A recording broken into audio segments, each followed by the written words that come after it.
ఓం నమో వెంకటేశాయ. నమస్కారం. నేను మీనాక్షి చౌదరి. దర్శనం కోసం తిరుమల వెళ్లి వచ్చిన తర్వాత నేను పొందిన అనుభూతిని, ఆనందాన్ని మీతో పంచుకోవాలనుకుంటున్నాను.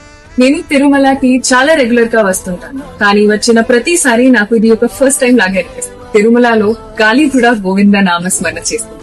ఎన్ని టెన్షన్స్ ఉన్నా, ఎంత స్ట్రెస్ ఉన్నా, తిరుమలలో అడుగు పెట్టగానే మన మనసు ఒక ట్రాన్స్ లోకి వెళ్ళిపోతుంది.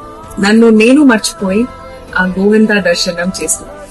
దర్శనం కంప్లీట్ అయ్యాక నేను ఒక చిన్న విషయం నోటీస్ చేశాను. మన దర్శనం కోసం ఎంతో మంది ఎంత తెలియకుండా కష్టపడుతుంటారు. వాళ్లే టీటీడీ వాళ్ళు చేసేది సేవ కాదు, మహాయజ్ఞం. అన్నదానం దగ్గర నుంచి ప్రసాదుల వరకు టీటీడీ వారు మనకి అందించే సహకారం మాటలు చెప్పారు. నేను చాలా సర్ప్రైజ్ అయిన మూమెంట్ ఏంటంటే, జపాన్ లో ఎలా పబ్లిక్ ట్రాన్స్పోర్ట్ విషయంలో పంక్చువాలిటీ ఇంప్రూవ్ చేస్తారు, అలాగే ఇక్కడ బెటర్ టైమింగ్స్ తో, టెక్నాలజీస్ తో మన తిరుమలలో pollution free and traffic free public transport facilities ని అందిస్తున్నారు. ట్రావెల్ ఎంత ఈజీగా చేశారు అంటే, ఫ్రీగా నడిచే బస్సెస్ ఆల్మోస్ట్ 5 నిమిషాలు వస్తున్నాయి. అండ్ బస్సెస్ స్టాండ్స్ దగ్గర కొరియన్ డిజిటల్ స్క్రీన్స్ పెట్టి టైమింగ్స్ క్లియర్ గా చూపిస్తున్నారు.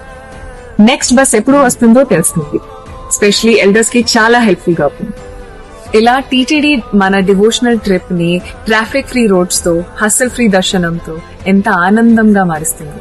అందుకే ప్రతిసారి తిరుమల నుండి వెళ్తుంటే ఎంతో పీస్ గా ఉంటుంది. టీటీడీ వారికి థ్యాంక్స్ చెప్పాలనిపిస్తుంది. Tirumala is not just a temple place. మన హార్ట్ ని క్లీన్ చేసి, మన మైండ్ కామ్ చేసి, మనల్ని మనకి మళ్ళీ కనెక్ట్ చేసే ఒక divine experience. Thank you TTD. ఓం నమో వెంకటేశాయ.